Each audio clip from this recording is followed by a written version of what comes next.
Okay, so welcome to episode 9 of this season of Behind the Screen, episode 56 overall of on the channel. Friendly reminder that I do not speak for Onyx Path, nor is this project official material. All views and opinions expressed are my own, and this material will be available to buy on the Storypath Nexus. I am merely a grateful fan with a platform. But who am I? My name is Ryan, or Comrade Bubbles, as you can see beneath my face cam. I just want to give you all a heads up. One, obviously there's music now. Please do give feedback on the music. If it's too loud, let me know. If it's annoying, I can turn it off. Ideally, it's just there to be in the background to avoid just the silence when I'm thinking, and hopefully to cover up my typing noise, as I have a new keyboard and it's slightly louder than the old one.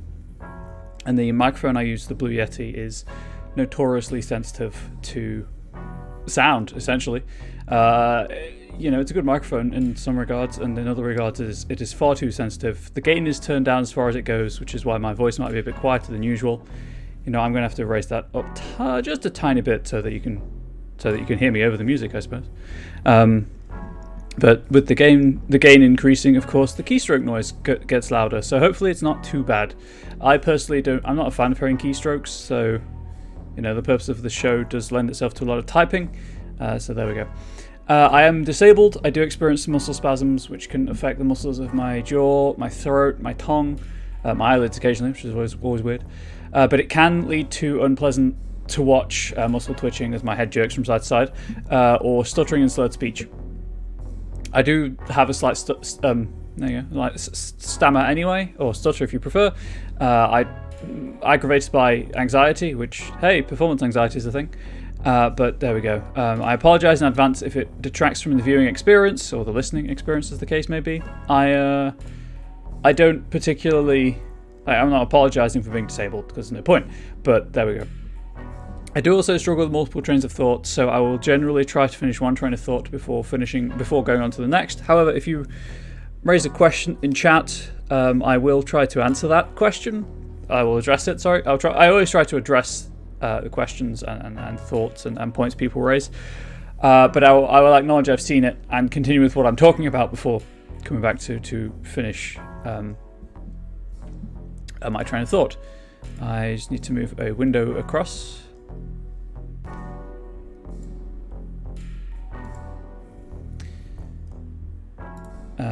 Right, so as usual, I'm going to give you the Monday meeting note roundup. Here's the first link. Monday meeting notes, best place to go for Onyx Path updates. This Monday meeting notes starts with an explanation of where the logo came from, which was pretty interesting to read as someone who did not know that in advance. But obviously, what else is happening with Onyx Path? Important to note that as it is their 10-year anniversary still. Weird that it's a year-long thing, weird. Exalted April is still continuing on. You may have seen it in the pre-roll, and you'll see in the post-roll. With the first half of the month being dedicated to solas. The core rulebook is $2.50 on DriveThruRPG. 90% off, as has been the want this year. And all of the solar-related PDFs are 90% off as well. And then Friday the 15th onwards will be non-solars, so Lunars, Exigents, Sidereals, etc., etc. So please do, if you're interested in getting in on Exalted, now is the time. It's a 696-page PDF, I think. It's huge, but it's $2.50, and you can't go wrong for that. And of course, as part of that, there's actual plays and Exalted actual plays and stuff happening throughout the month on the channel. We'll get into that in a moment. Indie Press Revolutions has 50% off of the hardcover book if you prefer a physical book. Lunch and Crunch continues today, an hour after this show ends. So always if you like this show, maybe consider tuning in for that show. It's similar content, but Danielle Lawson and Eddie Webb know more about what they're talking about than I do. So, and obviously they have anecdotes and they can bounce off of each other. So please do consider checking that out. If you have missed previous episodes, they are up on the Onyx Path YouTube channel, I believe. So please do go there and watch them. Devil's Look Gaming are doing a supplement spanning TC Adventure, Trinity Continuum Adventure, and Trinity Continuum Assassins actual play. Their production values are usually pretty high, and by all accounts, pretty good actual plays. Rounding up from last week, however, last Thursday, the double feature Kickstarter for They Came From Classified and They Came From the Cyclops Cave finished. Many stretch goals were knocked out of the park, and in fact, an additional book has been funded. They Came From the Danger Zone for 80s action flicks. Character archetype, cinematic powers, and apparently, according to the Monday meeting notes, stuff that was not mentioned in the Kickstarter stretch goals to make it a full supplement rather than just cinematic powers and archetypes. There's a link to a Kickstarter project someone that Rich T knows is doing, and there is more information. The sign-up sheet for the Onyx Path Virtual Convention is there as well. Reminder, if you run a game for that through Start Playing, you get 50% of the ticket price. So that's pretty cool. And available on Roll20 is the Scion Compendium. It goes alongside the Origin and Hero character sheets, and so you can now play Scion through Roll20, which is pretty neat. I think it's just Origin. I haven't checked myself, but it's still pretty exciting. I'm just quickly scrolling through so that I don't deprive you of anything. Please do check back on Sunday, by the way, for the Storypath Showcase. Scion continues. It is a blast, as far as I am aware. I keep meaning to make the time to watch it. On sale this week. They Came From Camp Murder Lake, a slasher source book for They Came From Beyond the Grave, so check that out if you're interested in horror role-playing. Tabletop Scotland, 27th, 20th of August, has at least four Onyx Pathers attending to run games and sit on panels. That takes place in Edinburgh, Scotland. 10th and 12th of June is the virtual con, I believe. I think I read that somewhere. I could be wrong. I don't know. I've been just crossing wires from last year. Development status, a couple of tasty bits are in first draft and development. Anima DLC. Contagion Chronicles getting a global outbreak supplement, which was chosen and named before 2019. Alt Direction, Exalted 3rd Edition, Exigence for Kickstarter Prep, Essence, Art Bias happening. Layout, They Came From Beyond the Grave, Tales of Brevity. Trinity Continuum, Aberrant Novas Worldwide.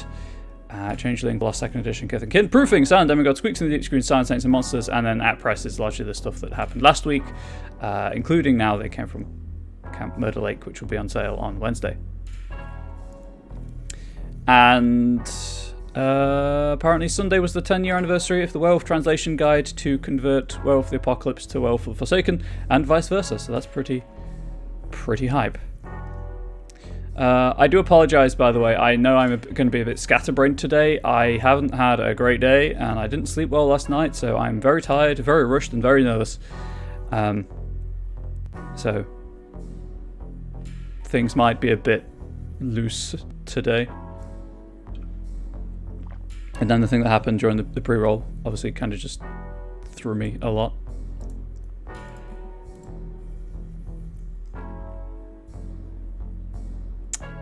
Nope, can confirm, according to the Onyx Path Virtual Gaming Convention's page, June 10th to June 12th, so there we go. I may even myself run a session for that. However, as it is April, and I was not here the first week of April, no, Control-A, Control-C, here is the March Roundup. For those of you who like to see where all the projects are in the timeline, that obviously, that system has changed now. And instead of doing that every week, the full timeline update is included at the end of the month project roundup. Those of you who are interested in such things, Scion Titanomachy Dystopia Rising, Evolution, Trouble on Steel Pier, a couple of Realms of Pugmire books are now all available on Amazon Print on Demand. If you are interested in the Scarred Lands, I was myself involved in a community content project that came out last month. Patrons of the Scarred Lands, a fair number of example Warlock patrons, including like the short biographies, adventure hooks, and kind of role-playing hints and tips for that. It's largely it. So that's the intro done. Let's do other stuff, shall we? Let's do the actual show. Let's get into the meat of the show. So, what is Trinity Continuum? As usual, as you can see, I'm creating Horrors of the Continuum. I really should put the game logo maybe somewhere on this overlay as well. I might shrink the Story Path Nexus and put the game logo on just so people know what I'm working on, what game line I'm working for, because I realised that if you're watching this on Twitch, you're maybe not seeing the title, and if you're watching this on YouTube full screen, you can't see the title. So this is a horror-themed supplement for Trinity Continuum Core. Trinity Continuum is a Story Path powered game. Story Path being like a spiritual successor to the Storyteller system that powers the classic World of Darkness games. It's a D10 pool-based system. You roll a pool of D10 based on your character sheet. I'm trying to streamline this explanation every time so it takes less time every time I say it. Hey Alan, how are you? Yes, you look at your character sheet. You add some numbers together that tells you how many 10-sided dice to roll. You roll that number of 10-sided dice. 8, 9, or 10 is a success. 10, I believe. Again, I know too many systems in my brain. I have too many rule sets in my head to say for certain if I'm talking about the right system, but I believe in Trinity Continuum 10s explode. So you re-roll 10s until you don't get a 10 anymore. And each one counts as a success. And then with your successes, you buy off the difficulty of an action, which is simply you subtract difficulty from the difficulty of the action from the number of successes that you roll. If you have successes left over, you can spend them on stunts to do other things or to buy off complication, which adds some kind of narrative and or mechanical drawback. You still succeed, but there's still there is a wrinkle. Something happens that makes the success as the cost because you couldn't quite do it well enough to do it completely. And that's largely it. To pair with complication, to oppose complication, there are enhancements, and as long as you get a single success on the die, on one die, or in your dice pool, you gain. If something gives you enhancement, you gain a number of automatic successes equal to that enhancement. So if you're using a tool that gives you, I don't know, +2 enhancement to open a door, like a crowbar maybe, I don't know. As long as you roll at least one success, you gain an additional 2 successes on the roll just by dint of using the crowbar. Gonna hydrate again.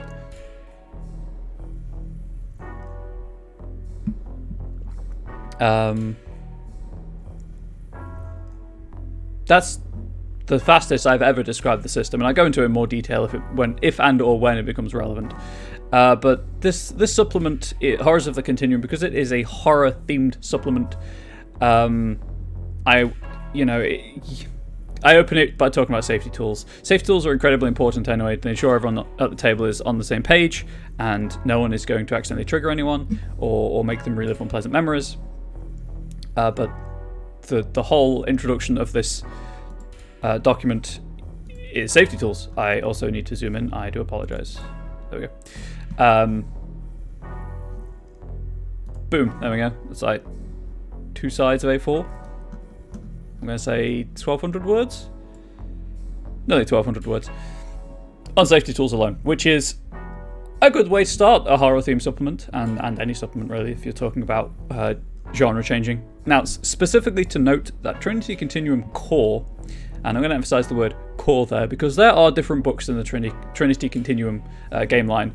They take place at different time periods throughout the continuum, but and they have different flavors. So Trinity Continuum Adventure, as I mentioned the game earlier, that's like pulp adventures in the 30s, punching Nazis from robot dinosaurs and that kind of thing. Aberrant is superheroes, etc., things like that. Core itself is more action blockbuster, espionage, thriller kind of thing, and that pairs really well with Assassins, which came out recently, which is Assassins in the default timeline of Core, which is now basically present day. I've opted to write material for Core because that way it's going to be roughly compatible with every game in the TC game line. I'm going to say TC rather than Trinity Continuum, because Trinity Continuum, when you're talking as rapidly as I am because of nerves, it's a bit of a tongue twister, and I slur. And I don't like slurring. It makes for an unpleasant experience for everyone involved. So, TC. But this book, yeah, I'm writing this to be compatible with TC, so it's compatible with everything in the game line. So I won't be talking about mechanics in Aberrant. There'll be no quantum powers or abilities here. Purely material that is found in the TC Core book, or TCC if you prefer. TC Core is easier for me to say.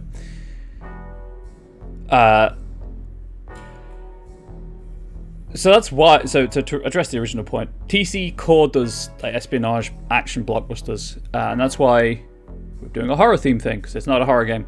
And I'm looking at how you can take the mechanics of TC Core and make them horrific, or to simulate horror, or the effects of horror on the player characters.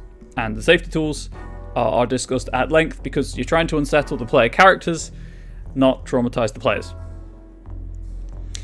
So far, we've looked at body horror, which is kind of the classic horror. For this book, I tried to include the main horror, main classic horror genres: body, cosmic, disaster folk, and psychological. You'll note that I haven't written anything under disaster horror yet. I'm leaning towards I probably will, but I'll do it last. I need to think of how to discuss it safely and sensibly in a way, because obviously a lot of stuff that I would cover in disaster horror is very prevalent around the world right now: disease, war, things like that.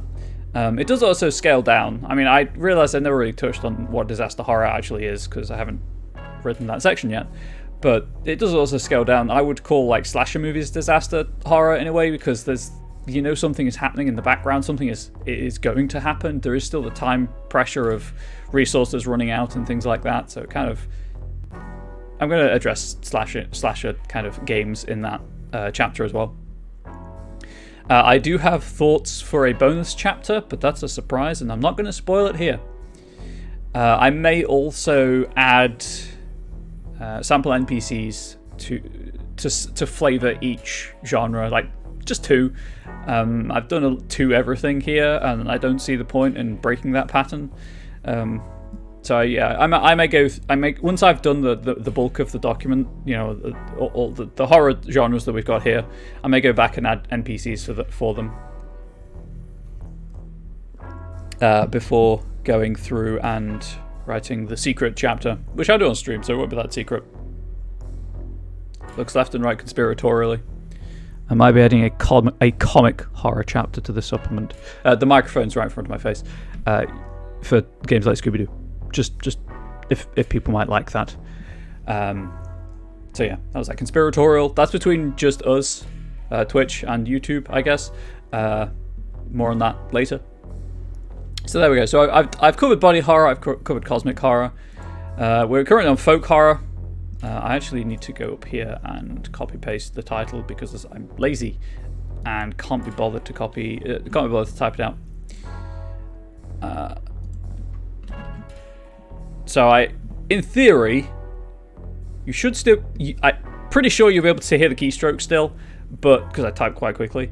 But the music should help ameliorate that if you're someone like me who doesn't like hearing keystrokes. So for folk horror, as usual, I've dedicated a chunk of text to just general advice around the genre, stuff that I'm trying to keep in mind while I'm writing the mechanics associated with the genre, like mechanics inspiration, let's say, and then 2 optional mechanics that you could include if you wanted to. 2 skill tricks, which are little ways that a character can use a skill better than any other character, and then edges, which are called merits in other game lines. Sorry, I'm just going to check something.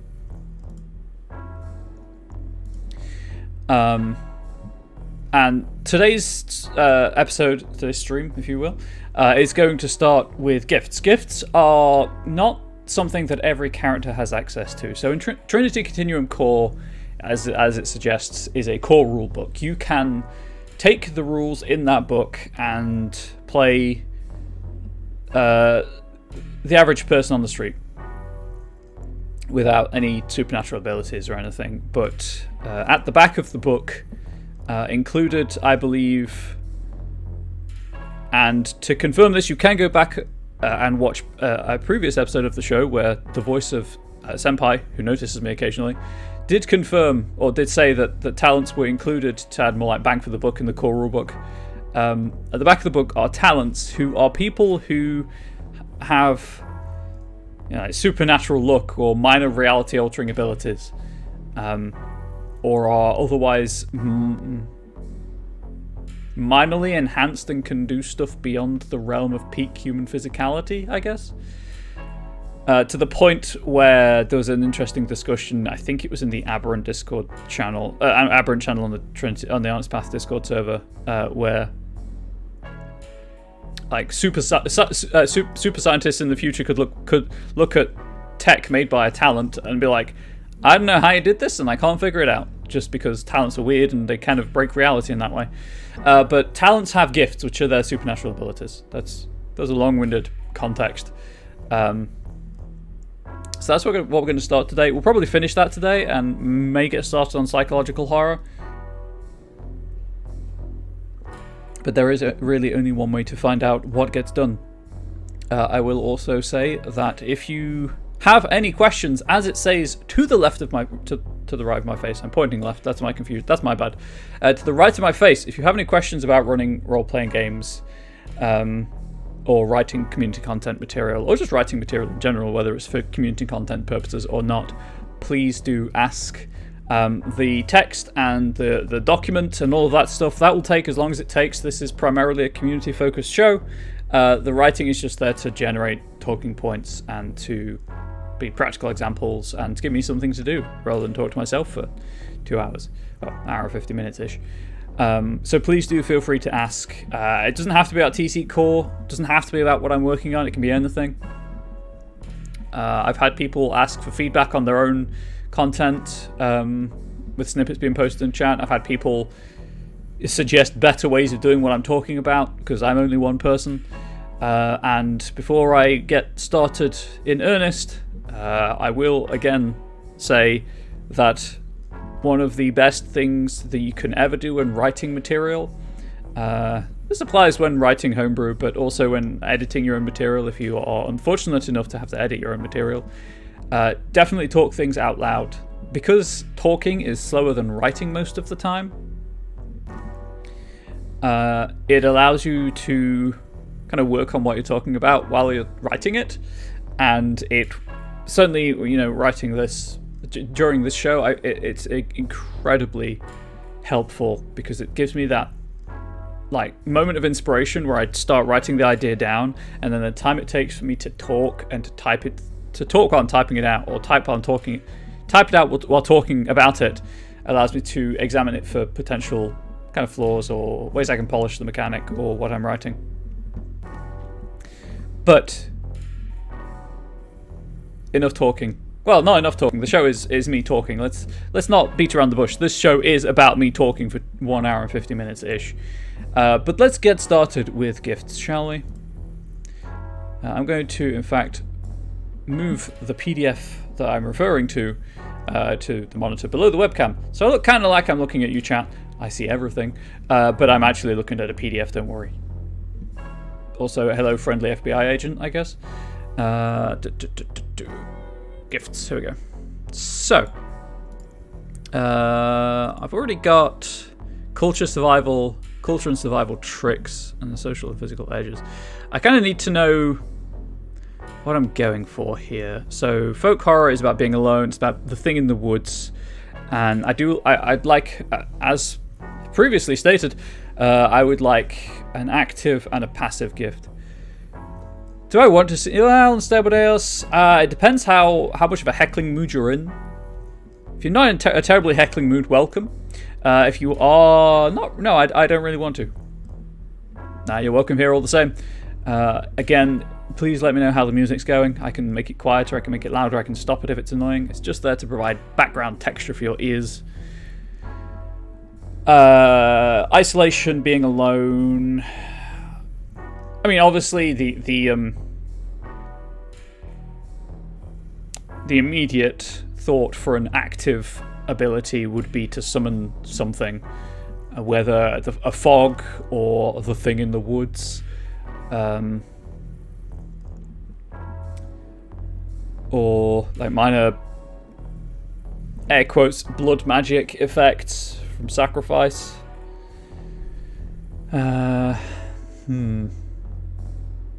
Also, side note, if you know seen a Trinity Continuum book, you can generally tell what the theming and genre of the book is by the cover page, and that's amazing, in my humble opinion.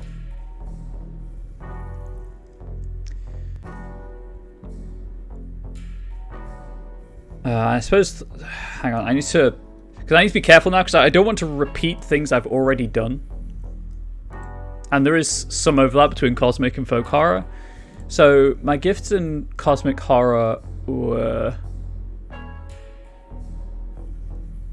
seeing supernatural things. Right, prophecy and being a puppet of something. So I'm thinking maybe I'm kind of liking the summoning something aspect.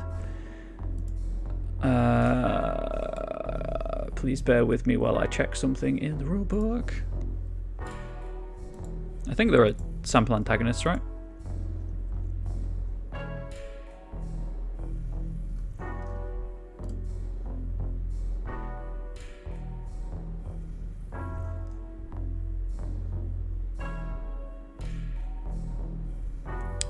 Okay, so yes. It could scale as well. Fantastic. So let's go with that, shall we? Yeah, let's go with that. Now, do I include the hunted condition?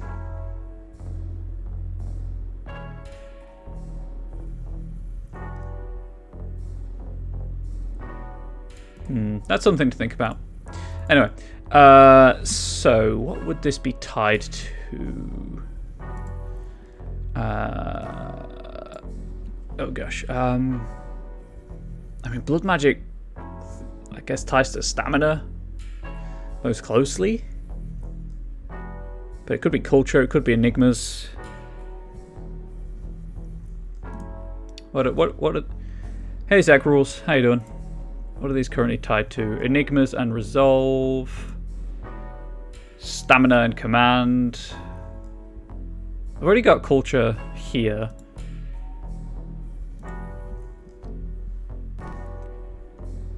I mean, integrity. Command. Oh, command, right. Duh, it's in the name of the skill.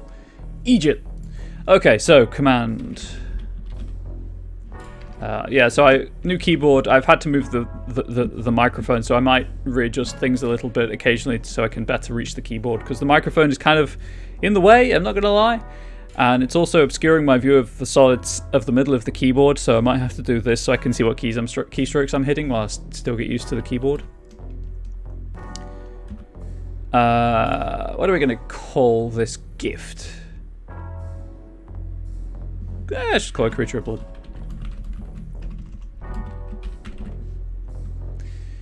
Hopefully the keystrokes aren't too loud. Oh, heading 3, thank you. Command, Creature of Blood. Your connection to multiversal flux. Again, every time I mention flux, I'm like, Promethean? What? Someone's talking about Promethean. And then I realize it's me, and I'm not.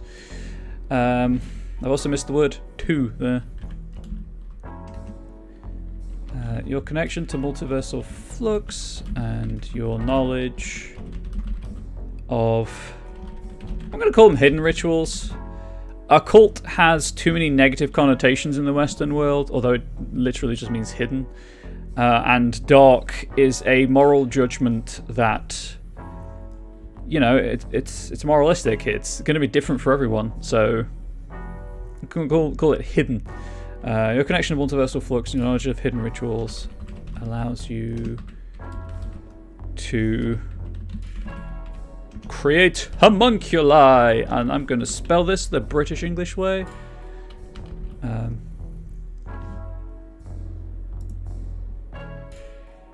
Never mind. That's not even how you spell it at all. Ignore me. Oddly enough, I don't have... I mean, I guess I spelled it with hemo for blood. I don't have cause to write the word homunculus or homunculi very often. So that's on me. That is 100% on me. From your own blood. But it needs prerequisites. And keywords, right. I guess it'd be momentary and skill. I'm just going to copy the text here. And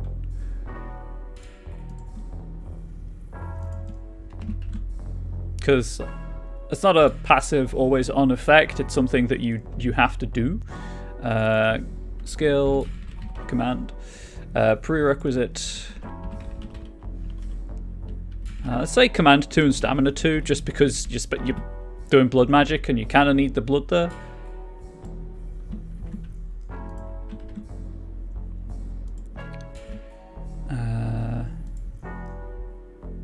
Yeah, and then system, etc., etc. So system. Why did I look left around the microphone when I can move my head right slightly and see the key I was looking for? Gentle viewer, sometimes I'm not smart. So, system.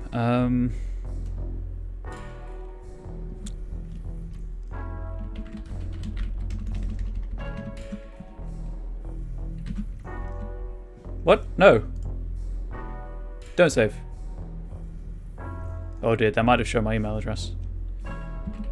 I may have to rewatch the tape and get on that.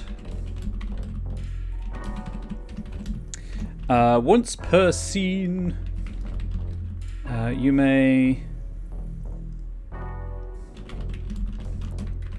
spend an action to, I guess, give yourself an injury condition.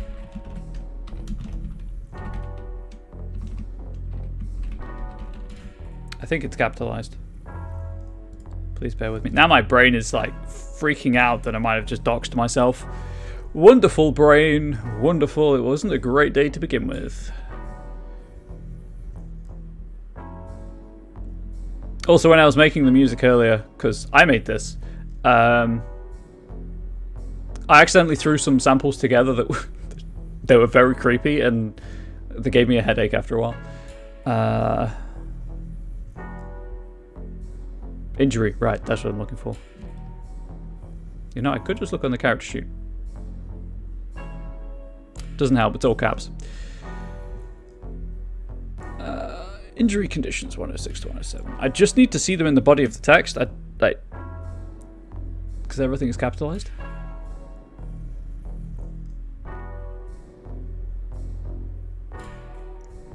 Injury complication is capitalized, so yes, injury condition is capitalized. Hello, Ari, how are you doing?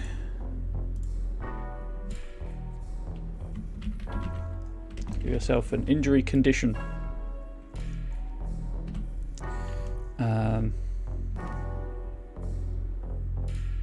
Where was I going with this? I think it makes sense for this to be like a 2-action process. First action, you spill your blood and you chant something, and then the second action, the homunculus appears. And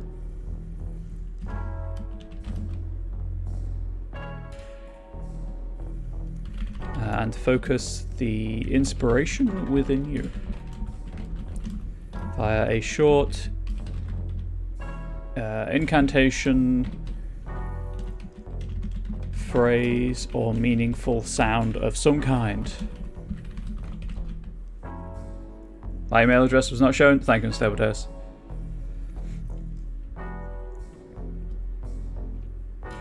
I'm just going to make a note of something, actually. Oh, right.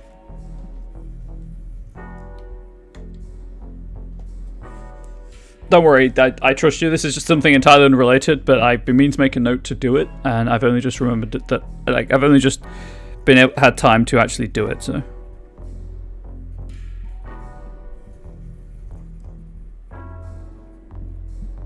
Okay, I'll get on that later. Phrase or meaningful sound of some kind. On your next turn,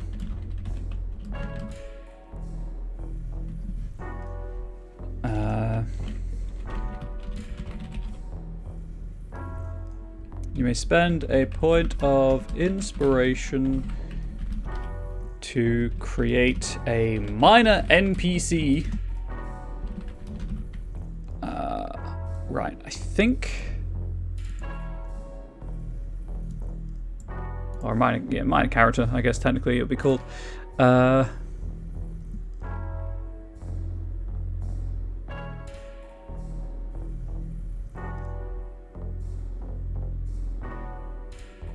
Sorry, I'm just checking things. Stress and injury, there we go. Don't have health boxes. Yeah, they're just get taken out. Cool. That's what I thought.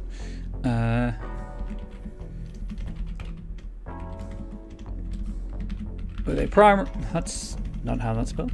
With a primary pool equal to, I guess, be what, half your inspiration, half your maximum inspiration.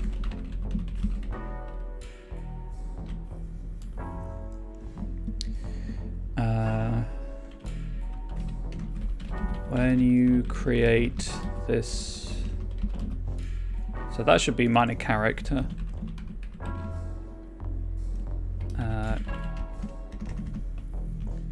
When you create this character,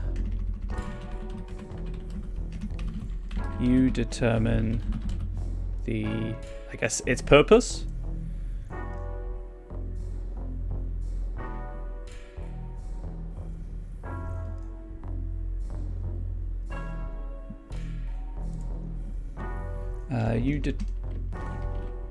I'm gonna say you determine their purpose, just because it's not like an object or a monster. It's a living, thinking being made of, well, sort of living, thinking being made of your own blood. You determine their purpose and name their primary pool. I think primary pool should be capitalized. You know, I hadn't actually checked.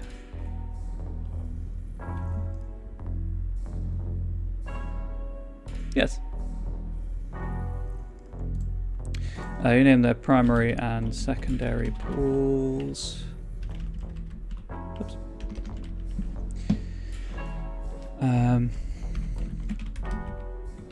Each pool may have one focus plus an additional focus if you spend a second point of inspiration. So they can do one thing per pool or two things per pool.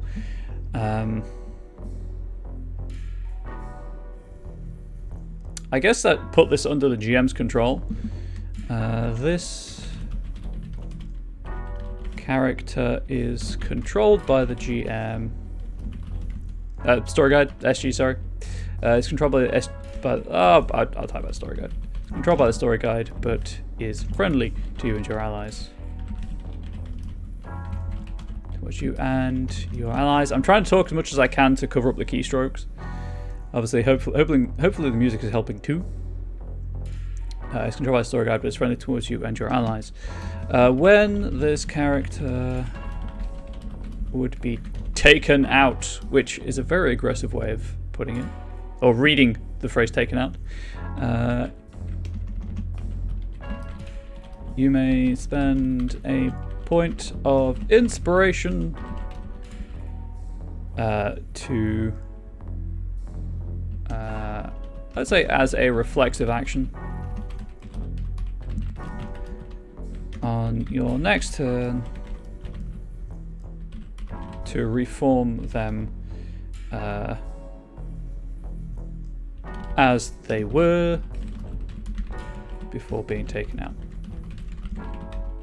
So in theory, that is read as if you spend the 2 inspiration to give them 4 things they can do, and then they get taken out, you can spend a single point of inspiration and they come back identical. Basically everything is the same.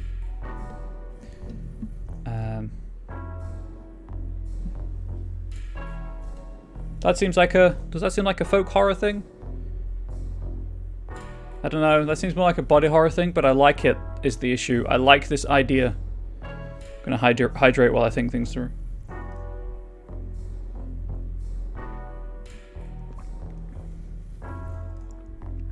I guess we could...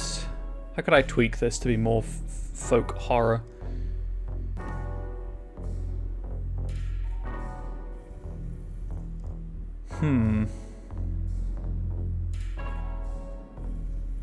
Could have it require like environmental input. So, you know, you need like dirt or wood from the immediate environment, and that's what this thing is made from. No, actually.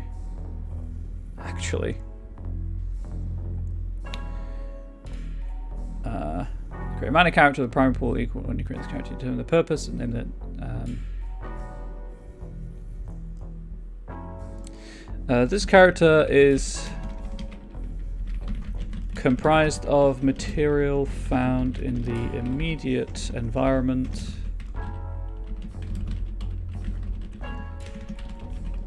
There we go. Boom. Now you've got like a little twig demon to use, I guess, Christian language. If you're in the woods, or if you're by the beach, like a water creature, I don't know. But now it's slightly less body horror and more like your blood is animating it. Folk horror usually does have blood constructs, but wood or agricultural flora constructs common. Exactly. So that's why I'm trying to tie it in with the environment. I did get to it before you, however, I don't have to type it out, and obviously there's a chat delay. But there we go. There's the folk horror. Boom. Done. I feel like I need to rename this now.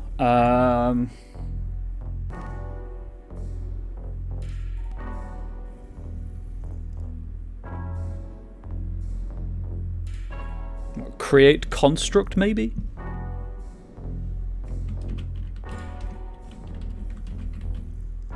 You know what? Just create homunculus. Let's just create homunculi from a mixture of your own blood and materials found around you. So, that's a homunculus. That's way easier than I thought it was going to be. I thought I was going to have to go through and stat everything up, and I was like, oh wait, no, there's a minor character option.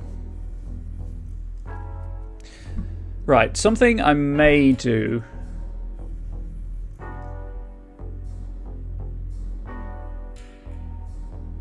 Yeah, they can have an anomaly power as well. Construct or avatar, depending on the implication of the word avatar here. Yeah. I think if I'm not keeping homunculus, I think I'd definitely go back to construct. When you create this character, you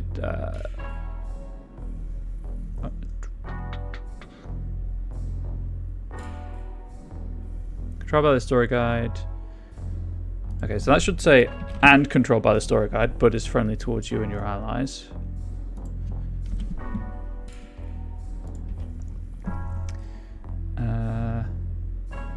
Create a minor character with a primary pool equal to half your maximum inspiration and a single, I think they're called anomaly powers.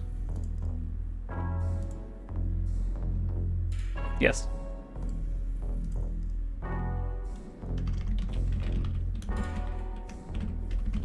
How's the music treating people? Too loud, too quiet? Do you want me to make it stop if it's annoying? I realise it's a 33-second loop, but hopefully it's providing atmosphere. I guess the comma's not needed there. Okay, so that's the active engagement, more passive side of things. Let's see. I've already got what I could have done up here with Isolated, so that's totally fine. I think the background music's fine. Wonderful.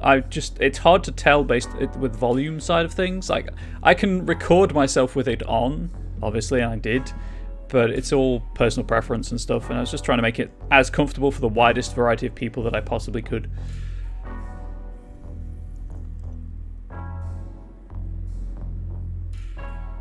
Anyway, yes, so passively I was, you know, isolation and being able to deal with that, but I've already done that, so I don't want to do it again. And the other passive one I've got was knowledge of superstition, so I'd like to step away from those. Hang on. Folk horror tropes. Let's see what tropes there are in folk horror according to TV tropes.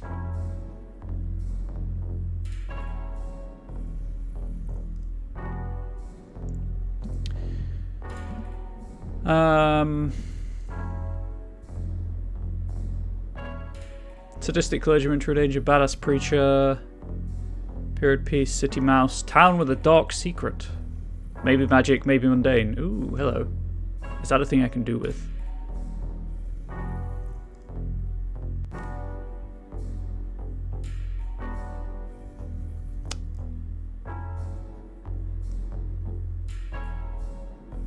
Alternative remedies is another common concept for folk horror. The remedy may be real or otherwise. Yes, that's true. So that is an option.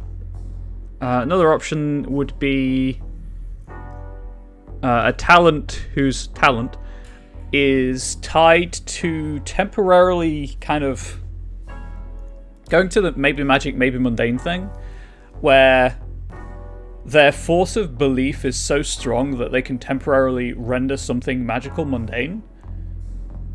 So it's not like it materially changes anything, but maybe for a period of time, let's say, if the thing has an anomaly power or a supernatural power of some kind, they can nullify it or change it in some way. Because I feel like the alternate remedies is another active engagement with the folk horror side of things, and that's definitely something. Because I don't want to do story guide characters for these genres as well, so an alternate remedy is definitely something I could. An ability I could give to a story guide character. Because a lot of this is just like, hey, a lot of this show is just looking at me showing off and being like, hey, this is how the game works, and this is how you can break it and change it and twist it. Also, apparently there's been a folk horror revival, 2010s, 2020s. It'd be cool, but I like the ability to manipulate aspects of reality with regards to gameplay. Oh boy, do you want to play a talent? Talents exist. Okay, so let's do that. That is definitely an integrity thing. No doubt about it. That is an integrity gift.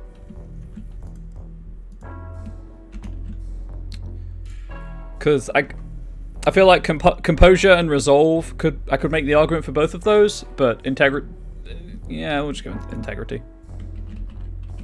I can always change it.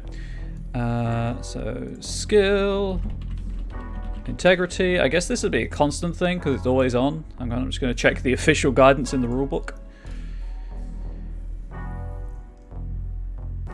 Yeah, it's always on. Cool.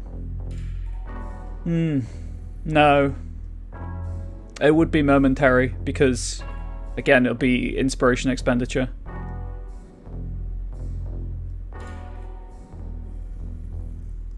Yeah, I think it's momentary.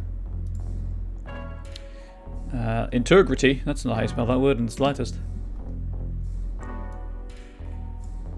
Bastion of Reason.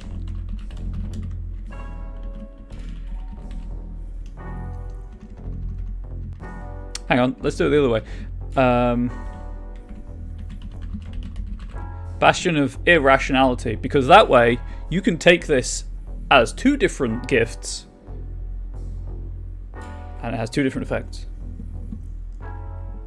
This will be... Why do I keep putting that random R? I know I keep doing it because I'm going for the G and pressing the R first. You know what, let's have here resolve or composure 2. 2 is average, by the way, for an attribute. For a skill, it's pretty high. You've got training, but attributes at 2, I believe, are average. So let us, in fact, duplicate this and make it resolve or composure 3. Get rid of this.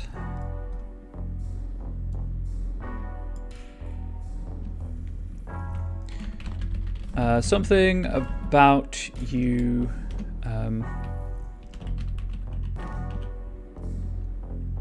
No.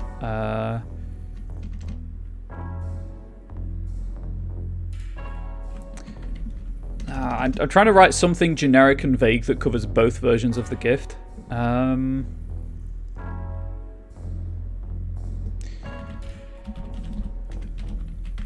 The way you see the world is potent enough to change it in minor ways. Change it in minor ways. System. This gift... Oh, no. Don't bold. Don't bold. This gift has 2 versions. I'll put Rationality first. Bastion of Rationality and Bastion of Irrationality.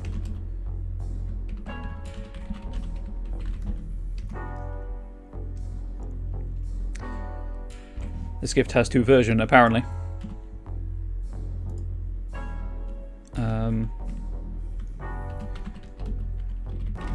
Both function identically. Your belief in the way the world works is potent enough. Ooh, that's even better. A belief in the way the... New keyboard, curse you! World works is potent enough to change in minor ways. Both function identically except where noted below.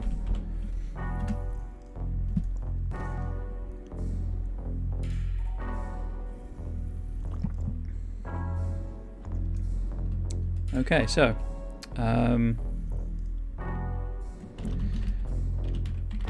as an you know what? Not as an action. You gain an additional option to dramatic editing. You gain an additional what? Probably gonna get rid of this. Yeah, let's get rid of this. Based on which version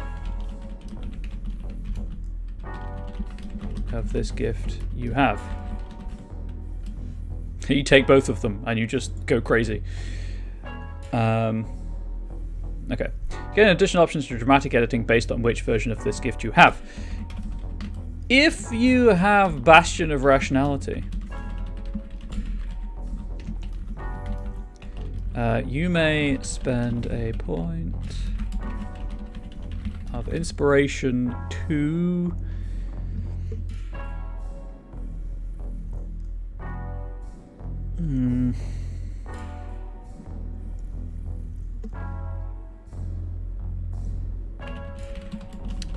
remove a single anomaly power or other ability requiring an expendable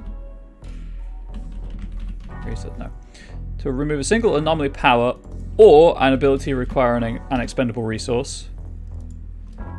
Brackets, inspiration, quantum, etc. Quantum.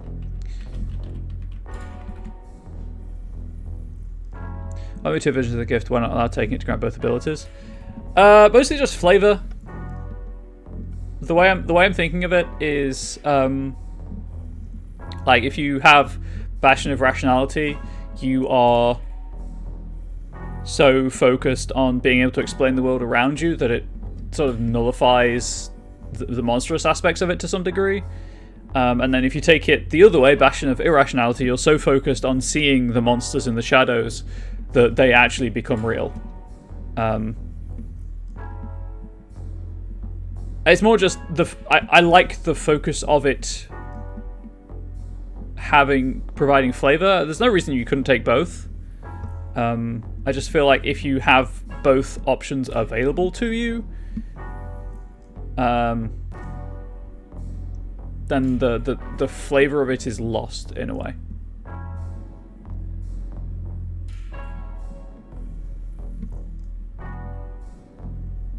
Does that make sense? I'm totally open to being talked around to a different way of thinking. I'm going to keep writing for now. To remove a single anomaly power or an ability requiring an expendable resource from a story guide character in the scene.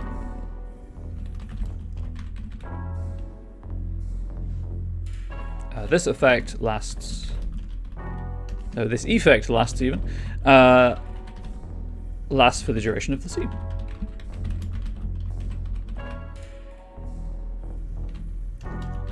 And may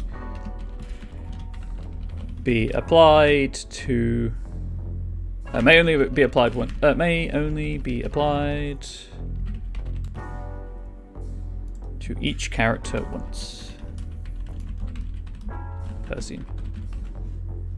Maybe only be applied to a character once per scene. And then Control-C. You have Bastion of Irrationality. Spend point of inspiration to add a single anomaly power to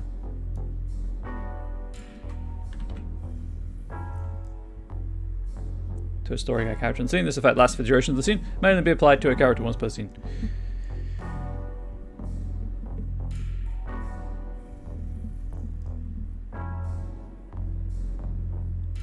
Alternatively, it could be if you have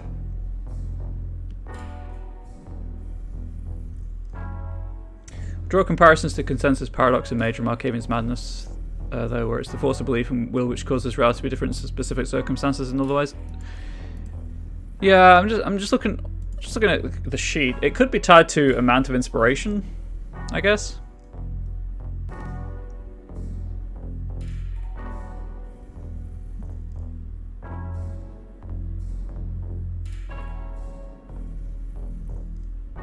Because my thinking is it's flavor. If you can do both, yes, it's flavorful. But the focus to me is more interesting. But like maybe if you have equal to or over half your maximum inspiration, you can remove it. And then if you have less than half your maximum inspiration, you can like use that. You can use your inspiration to give the anomaly power.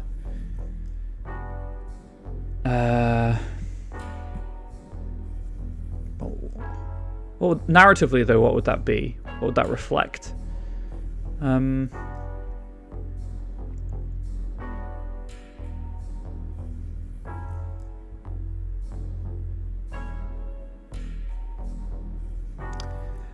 you could have it that once per scene you can grant an anomaly power to get a point of inspiration.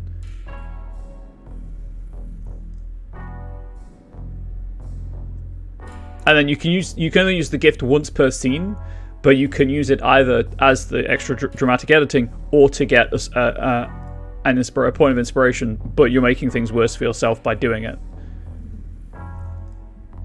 As a shadowed horrors bargain, let's say. A character would focus on more than the receive both abilities if resides the same underlying ability. No, it makes sense.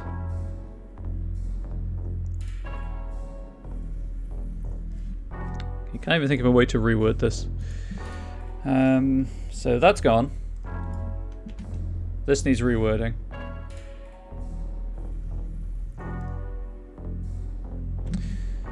You may use this gift once per scene.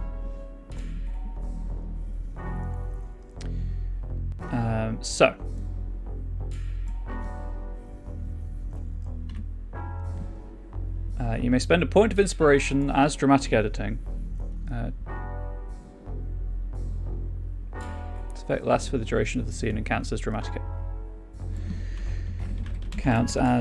dramatic editing, because dramatic editing is a fantastic mechanic.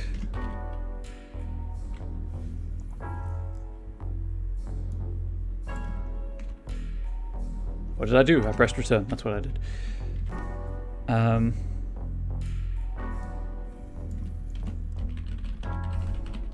Alternatively, you may gain a point of inspiration by adding a single anomaly power or equivalent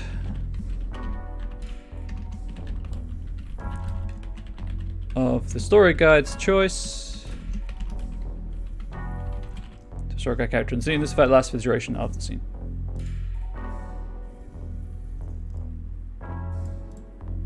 Just gonna copy paste this sentence. And counts as dramatic editing.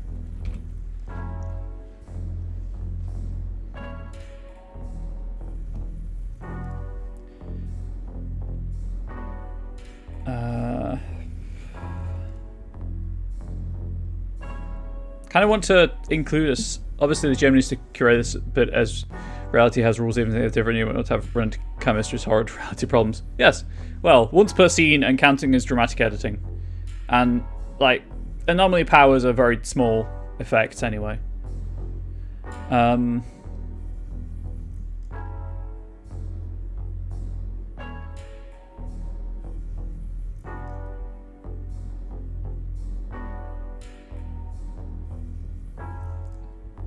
From a story guide character in the scene, as you impose a scientifically based, rational view of the character upon the local area.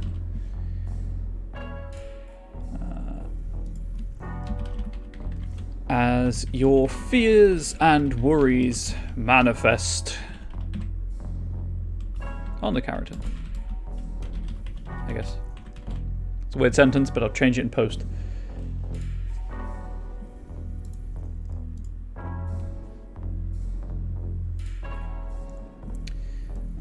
So this needs changing.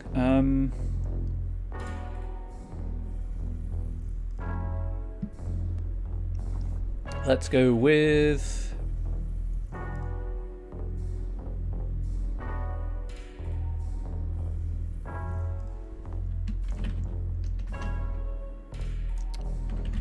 there's nothing to be afraid of, which I like, because the second part of the gift is there's totally something to be afraid of. And save. So, your belief in the way the world works is potent enough to change it in minor ways. You may use this gift once per scene. You may spend a point of inspiration to remove a single anomaly power or an ability to require an expendable resource, inspiration, quantum, etc. from a story guide character in the scene, as you impose a scientifically based, rational view of that character upon the local area. This effect lasts for the duration of the scene and counts as dramatic editing. Alternatively, you may gain a point of inspiration by adding a single anomaly power or equivalent of the story guide's choice to a story guide character in the scene, as your fears and worries manifest on the character. This effect lasts for the duration of the scene and counts as dramatic editing. And then the format has gone weird because I was deleting I was deleting stuff randomly. I'm happy enough with that. So, psychological horror, possibly my favorite genre of horror, I will admit. I hate getting used to a new keyboard. It keeps throwing me off constantly.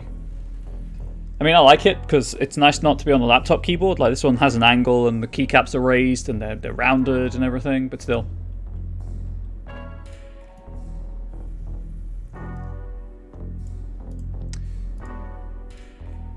Okay, so what have I used up here?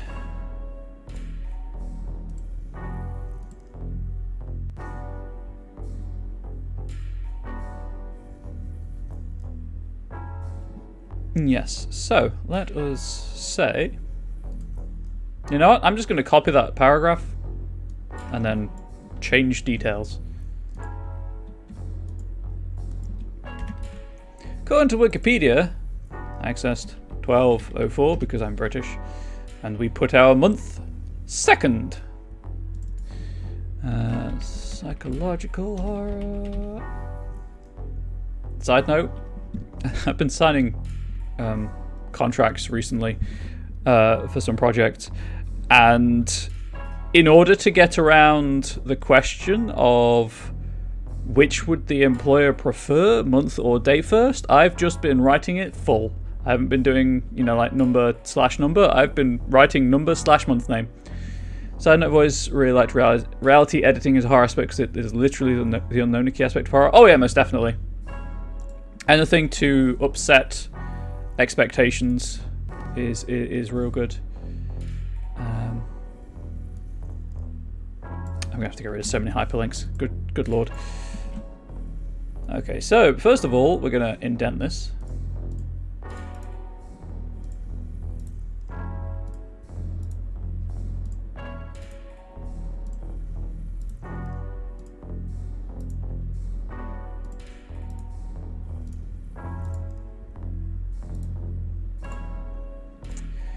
So according to Wikipedia, psychological horror often, let's say, has a focus on mental, emotional, and psychological states to frighten, disturb, or unsettle its audience. Hey, do you want to learn some more academic writing tips?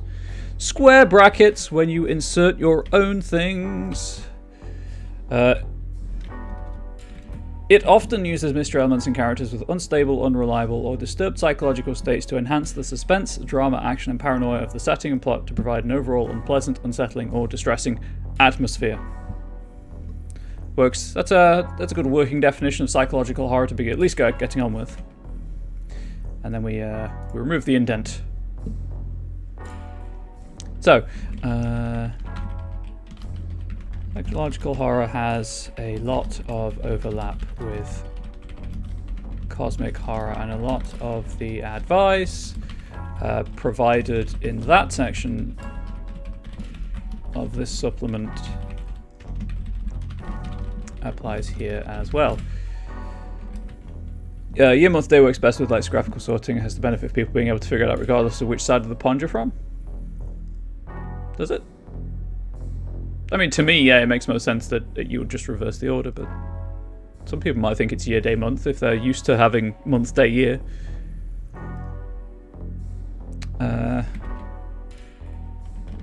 To reiterate the most important aspect,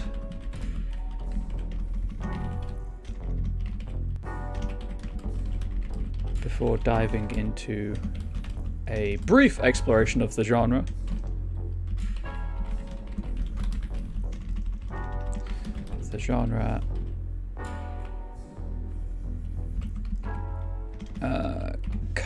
I'm just gonna copy the advice from up here.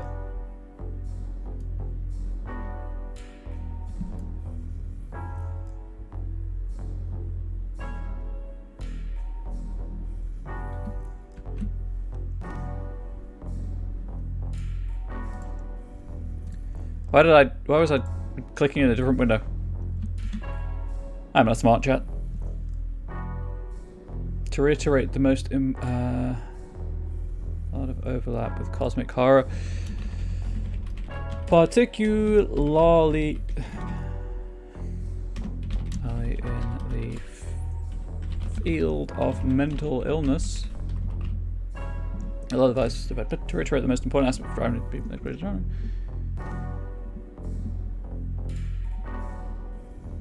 Trickers to always zero ped are appropriate. Yeah, I mean, it makes sense, year, month, day, don't get me wrong, but I'm never sure if that's just because I'm used to day, month, year, and it's just reversing the order. The employers seemed happy enough with the the day and then the month written out in full, so I'm going to keep doing that. Where I can, obviously. If they've provided guidance about the order they want, then I use that, because you should always mirror your employer's requests, or you should always comply with them, I suppose.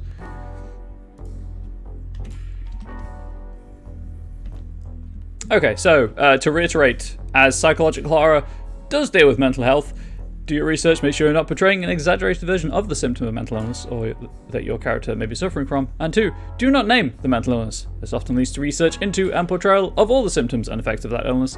In most cases, someone suffering from that illness does not exhibit everything associated with it, and you will, in all likelihood, portray the character in a damaging manner. Instead, refer to point 1 above and portray 1 or 2 symptoms that could relate to a particular mental illness, but are applicable to several. And I promise you, the more you look into it, the more, like, most mental illnesses share symptoms.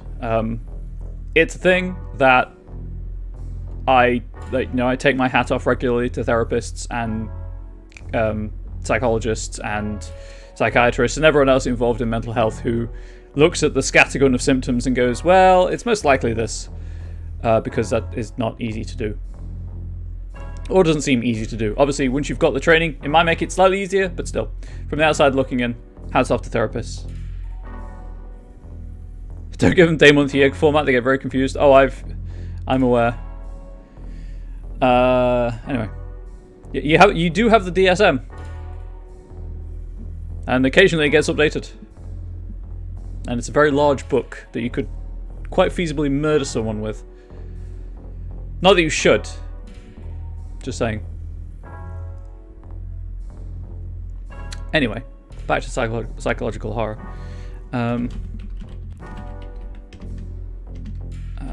As psychological horror, much more so than any other genre. Trust me, you've considered it. I believe you.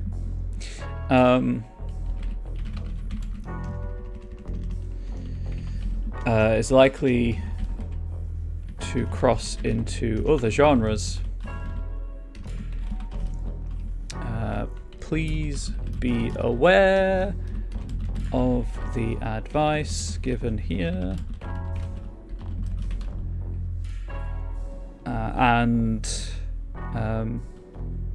You are encouraged to research other genres of horror and how to implement them in your games of, you know what? Let's make this. Let's go fancy. Referring to a game line, boom, bold text. Trinity Continuum. You know what? I'm not gonna specify core. Keep it vague.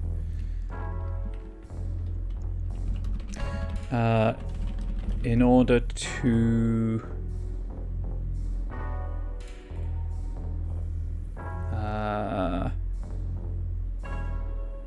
I guess enhance the experience at your table. Side note, I've been listening to this music for an hour and 13 minutes now, and honestly, it's not annoyed me that it's a 30-second loop, so I think I did pretty well.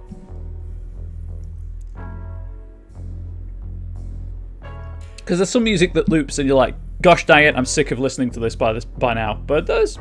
I think it's pretty good. I think it did pretty good.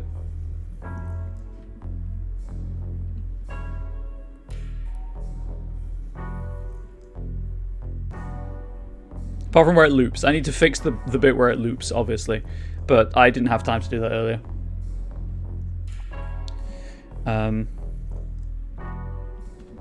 Right, so...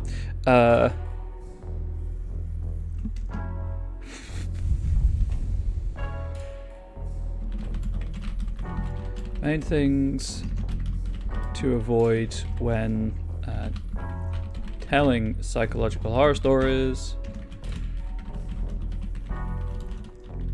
are over-exaggeration of manifestations of mental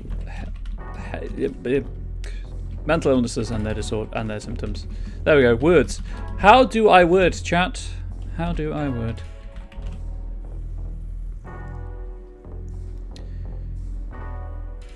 Over-exaggerations, that should be pluralized. The manifestations of mental health illnesses and their symptoms. Whilst some exaggeration is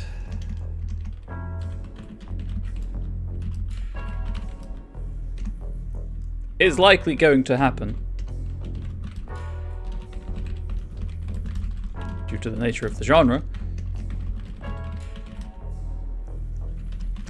such things should be, I'm not going to say rare, because, you know, then you're telling a different story, but should be uncommon. And you should make your players aware that they have been distorted.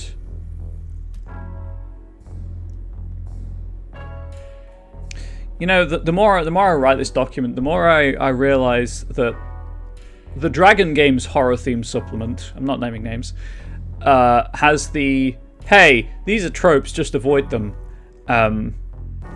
get out phrasing, because it's actually quite difficult to say how to avoid them or how to, like, explain about them. You word with letters, I think. Yeah, numbers don't work well. Well, I mean, they might.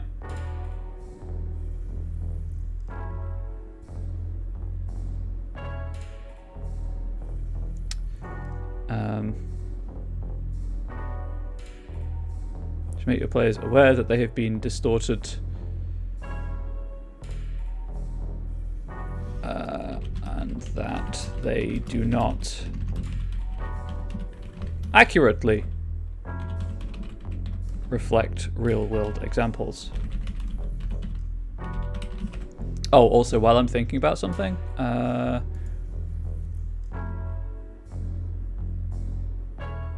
is Roma, not Romany, I believe. Back to psychological horror. I'm going to hydrate. I'm probably going to get to the end of this introduction and then wrap up the stream so that I'm not rushing to get the optional mechanics sorted. As I've said many times, I like to have a clean break between streams, so I'm not halfway through an idea or halfway through a section of this supplement. I hope you can understand. It's kind of too bad if you can't, because I'm in charge. I have the sword in chat, and I will use it. Such things should be in common. You should make your players aware that they've been distorted and that they do not accurately reflect real-world examples. Many stories that feature that are within this genre play with expectations by keeping many things hidden and revealing horrific nightmares.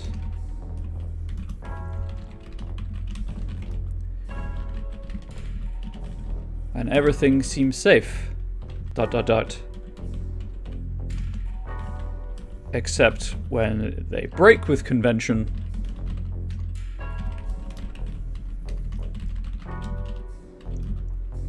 And I don't want to use the word reveal again. Depict.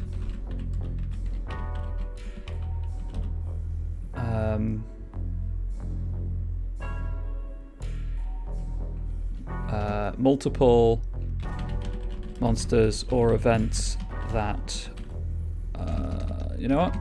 Multiple conflicting monsters or events. Monster is apparently what I chose to write. Monsters or events. Nope. That are sometimes more interested in terrifying.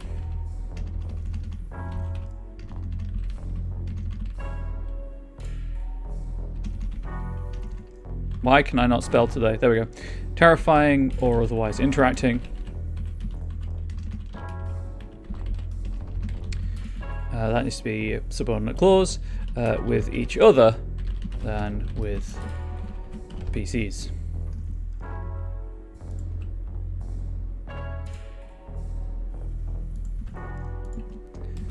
This is a genre that benefits a lot from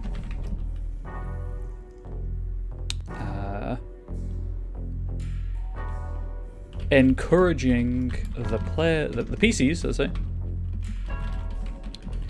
to question their sensors and assumptions and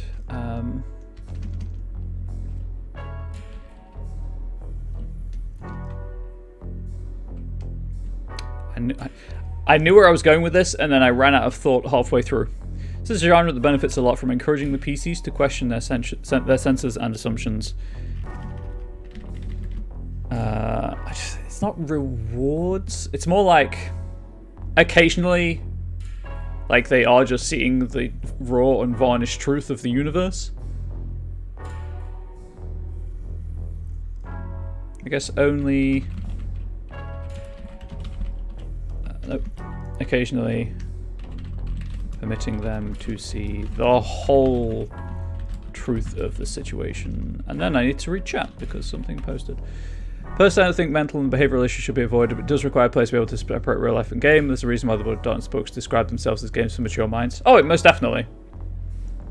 And I'm not saying don't avoid them. I'm just saying, you know, treat them responsibly and make sure that your players are aware that you're exaggerating things. And also, obviously, the safety tool conversation continues throughout all of this, particularly with psychological horror, as you are deliberately trying to upset, frighten, disturb, or unsettle your players and your characters. Your players to a lesser degree than the characters, but still.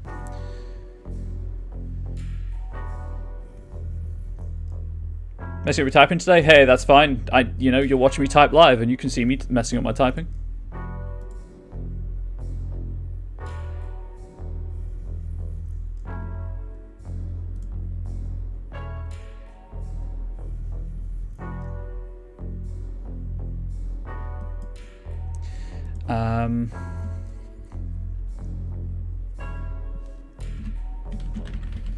Stories that take place within this genre. No, I'm Sean Connery. No, that's terrible impersonation. Stories that take place within this genre are often allegorical and are set in dreamlike or nightmare-like places that resemble reality but are separate from it in some way. There are only so many places, there are only so many ways you can be like, hey, look at Silent Hill for examples, without just writing, look at Silent Hill for examples.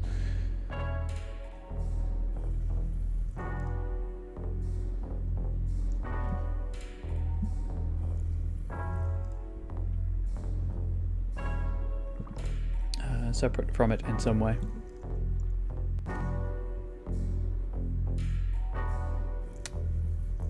Do I need to? I guess symbolism can play a much larger role in this genre than in many other genres of horror.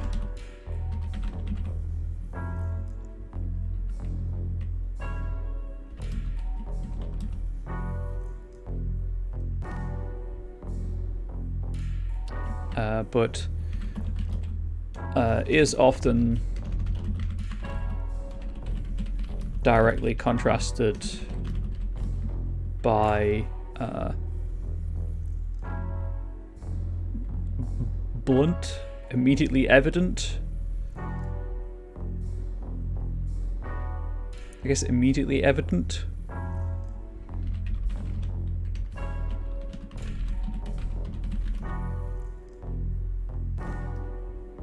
No. A complete lack of symbolism, I guess. Often directly contrasted by a complete lack of symbolism. Create a discordant and theoretically unsettling atmosphere. Does that make sense? I think that makes sense. I think if I type any more, I'm just going to be repeating myself. According to Wikipedia, psychological horror often has a particular focus on mental, emotional, and psychological states that frighten, disturb, or unsettle its audience. It often uses mystery elements and characters with unstable, unreliable, or disturbed psychological states to enhance the suspense, drama, action, and paranoia of the setting and plot and provide an overall unpleasant, unsettling, or distressing atmosphere.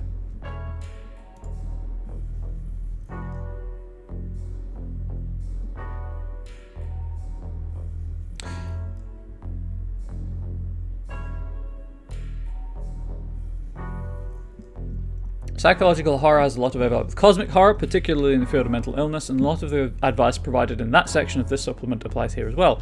To reiterate the most important aspects before diving into a brief explanation of the genre, blah blah blah blah blah. As psychological horror, much more so than any other genre, is likely to cross into other genres, please be aware of the advice given here, and you are encouraged to research other genres of horror and how to implement them in your games of Trinity Continuum, I said it again, in order to enhance the experience at your table. The main things to avoid when telling psychological horror stories are over-exaggerations, or let's say repeated, of manifestations of mental illnesses and their symptoms. While some exaggeration is likely going to happen due to the nature of the genre, such things should be uncommon, and you should make your players aware that they've been distorted and that they do not accurately reflect real-world examples, because that is very important. Many stories that are within this genre play with expectations by keeping many things hidden and revealing horrific nightmares when everything seems safe, except when they break with convention to depict multiple conflicting monsters or events that are sometimes more interested in terrifying or otherwise interacting with each other than with the PCs. This is a genre that benefits a lot from encouraging the PCs to question their senses and assumptions and only occasionally permitting them to see the whole truth of the situation. Stories that take place within this genre are often allegorical and set in dreamlike or nightmare-like places that resemble reality but are separate from it in some way. That needs adding to, are separate from it in some way. And usually have some form of travel between reality and the other.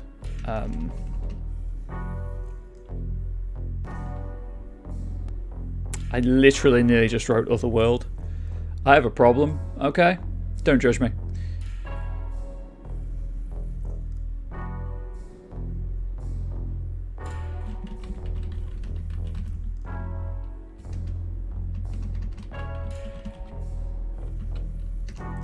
I'm just going to put dreamlike state for now. Symbolism can play a much larger role in this genre than many genres of horror, but is often directly contrasted by a complete lack of symbolism to create a discordant and theoretically unsettling atmosphere. I think that all makes sense. I mean, it sounds like I know what I'm talking about, which is the main thing here for me. And it's about the same length as everything I've written before.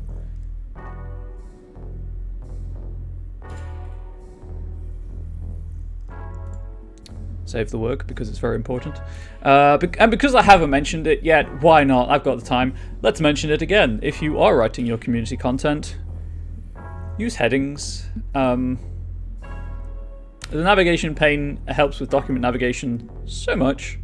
And if you're not using headings, that you don't get that option. You manually have to scroll or Control F to find. Also, if you use headings, when you come to format it in line with the templates provided quite graciously by Onyx Path Publishing, you just change the heading styles to match and you're done. It's that easy. You don't have to go through and highlight. But so that's today's stream. I think. Yeah. So we got the gifts finished for folk horror. An active connection to the genre by, hey, you are literally creating a construct or homunculus from the environment around you. And then more of a passive thing of just your self-belief can alter the world without conscious thought. And then the description of psychological horror. I'm aware that it was a bit shorter today, but and if I hadn't had to fix the real life thing before the stream started, I would likely go on for a bit longer. I mean, technically I could overrun a little bit, but I'm also just quite tired, and I don't want to push myself too much, because I will then write material that just isn't to a standard I'm happy with, let's say. And that's something else to remember when writing anything, homebrew content, community content, or professional content. If you push yourself too much, your work will suffer for it. Obviously, I'm in a position of privilege in that I can afford to say that and take my time with these documents and stream once every 2 weeks and write maybe, I think 1,000 words. Let's say around 1,000 words every 2 weeks. Which, for context, on a good writing day, I can do about 2,000 words. But, I don't have to talk. Talking takes up a lot of time when doing this, and obviously responding to chat prompts and things. Not that I'd have it any other way. It's not the point of the show, but for context. So if you have enjoyed the show and would like to see more, you would imagine. I mean, you would know. Zach Rules, you would know. But you maybe missed the start. If you are not a subscriber to the Onyx Path Twitch channel, you'll have to wait a week, unfortunately. If you are a subscriber, hey, good news, you can watch it right now. It will go up on my YouTube channel, theoretically, a week's time from now. And this isn't just a thing for this show. Every video on the Twitch channel has a week's exclusivities for subscribers. And if you have an Amazon Prime account, you can link that to your Twitch account to get a Prime Gaming account, which gives you 1 free subscription per month. It's a single tier 1 subscription. It does not auto renew, but it gives you all of the same benefits. It gives the channel all of the same benefits. Just you've already paid for it in the cost of your Amazon Prime subscription. That's really all I'm going to say about that. You get cool emotes if you go to the Onyx Path Discord server. Nightbot's been dropping links periodically. I believe there is a Twitch sub exclusive channel there for secret discussions. But let's do the traditional outro of recapping the Monday meeting notes for people who weren't here at the start of the stream. So that's the Monday meeting notes link. Monday meeting notes start with, emotes like that, very emote. Monday meeting notes start with a discussion of how the Onyx Path Publishing logo came about, which, if you didn't know already, it's quite interesting. Some art previews, one from Dead Man's Rust, one from May 20th Victorian, and then the 10-year anniversary continues, because an anniversary year is surprisingly a year long. This month is Exalted April. Right now, until Friday the 15th, the PDFs that are 90% off are Solar-based PDFs, as well as the core rulebook for Exalted 3rd Edition. I have many fond memories of playing Exalted 2nd Edition, and I picked up the PDF for $2.50 for 3rd Edition, and it's a weighty tome. It's a bit crunchy, but it's a decent system overall. But you do only have until Friday the 15th to pick up anything relating to Solars that you may want. So if you are interested in playing Solars, get on that. Indie Press Revolution have a month-long sale, 50% off of hardcovers for Exalted 3rd Edition.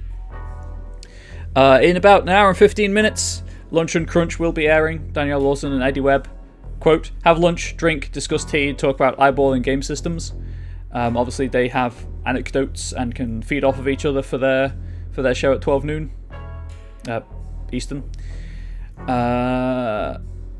Devil's Look Gaming are starting a crossover, supplement crossover between Trinity Continuum Adventure and Trinity Continuum Assassins. Actual play where they start in the past in the 1930s in Adventure, and then move forward in time to Assassins. Their shows usually pretty well received and have an incredible production value, so please check it out if you are interested in that kind of thing. The double feature finished last Thursday, and an additional book has been created thanks to stretch goals. They Came from the Danger Zone, emulating 80s action flicks. Looks amazing. You can't wait till Sunday. Yep, their stuff usually pretty good. 80s action flicks and additional material that was not funded as part of a stretch goal is probably being added to that book to flesh it out. So the stretch goals were extra origins, archetypes, and covers. So kind of the type of character that you play, as well as cinematic powers. So I'm very excited to see what gets added to TCF, TDZ, or TDZ if you prefer.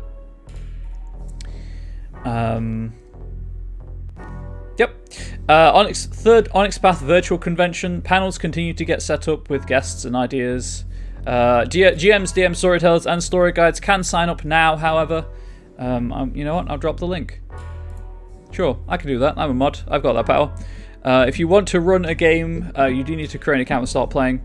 I've used their platform as a professional GM several times, and it's a pretty decent platform. You get 50% of the ticket price. You set the ticket price as well, but you get 50% of the ticket price for the game that you run. I'm trying to get that weekend sorted out. It is the 10th to the 12th, according to the Start Playing page. I'm trying to get that weekend sorted out to see if I have the time to run an intro con game.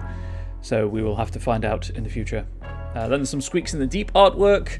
Then there is the a reiteration of the fact that there is now a Scion Compendium on Roll20. With that, and with the Origin and Hero character sheets, you can just play Scion on Roll20 with nothing else needed. Which is pretty exciting, as Scion is a dang good game.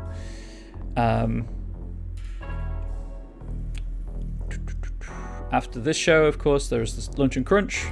Wednesday, Trinity Continuum, Aberrant, Atomic Youth, and Mage 20th, Walking into Shadow. Thursday, Mummy the Curse, Twilight Network. Friday, Mage of the Awakening into the West. Saturday, Hunt of the Vigil, the Black Royal Regatta Decennium, I don't know. And then Sunday has Scion Godsend and Scion Storypath Showcase. The Storypath Showcase is run by, I think it's pronounced Hiromi.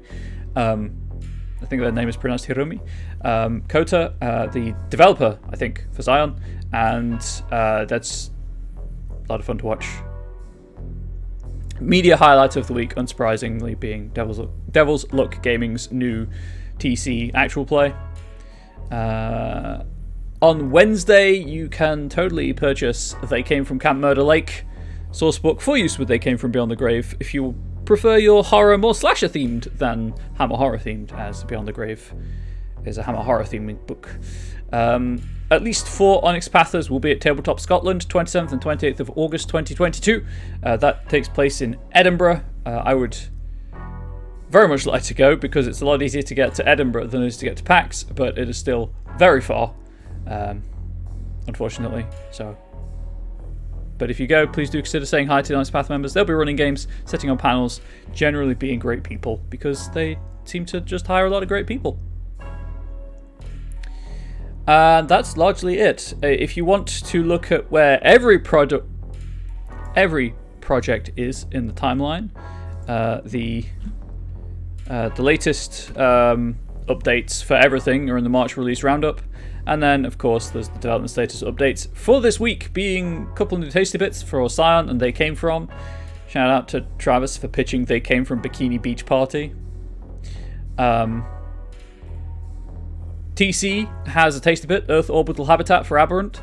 Anima DLC is in development. Contagion Chronicle for Chronicles of Darkness. Global Outbreaks book is in editing. Name chosen in the before times. Then again, as I said at the start of the episode, Exigence and Exalted Essence are in art direction. Exigence for Kickstarter. Exalted Essence is Kickstarter prep, I should say. Exalted Essence, that Kickstarter ended a while ago. This is just art buy for the book. A couple of things in layout, a couple of things in proofing, and then the stuff at press is largely unchanged from last week, with the addition of the They Came From Murder Lake being available to buy from Wednesday to the general public. So that's that's the show. I'm Comrade Bubbles. If you want to interact with me further, if you have any questions, lingering or new, related to role-playing games, or just in general, I can be found on Twitch as Comrade Bubbles, twitch.tv/Comrade Bubbles. I stream 3 days a week, mostly, and I will be, in fact, streaming in about half an hour's time. Not role-playing content, but I'm always happy to talk role-playing. I'm also on Twitter, at Comrade Bubbles, and if you follow the Onyx Path Twitter account, you'll also notice that the language used to describe this show gets kinder over time, and honestly, I'm hoping they still haven't realised their mistake in letting me do this, and they let me do this more, and because it's a blast every time. This show is fortnightly or bi-weekly if you prefer, so I'll be back in 2 weeks' time, in theory. My mental health has been terrible at the minute, so I apologise for the inconsistent schedule. Theoretically, the next episode will be on the 26th of April, 2022. I currently can't think of any reason why it wouldn't be, but the joys of mental health, yay, mean that anything could happen. I know I rattled off all of the stuff that's appearing on the show, on the channel this week, but if you weren't listening, because why would you be listening to me, the post-roll will include all of that information with some fancy graphics and some cool music, even better than the music that's been playing in the background of this stream, and hopefully you want to check it out. But I'll be in chat for like 5 minutes while the post-roll scrolls through a couple of times if you do want to ask any questions.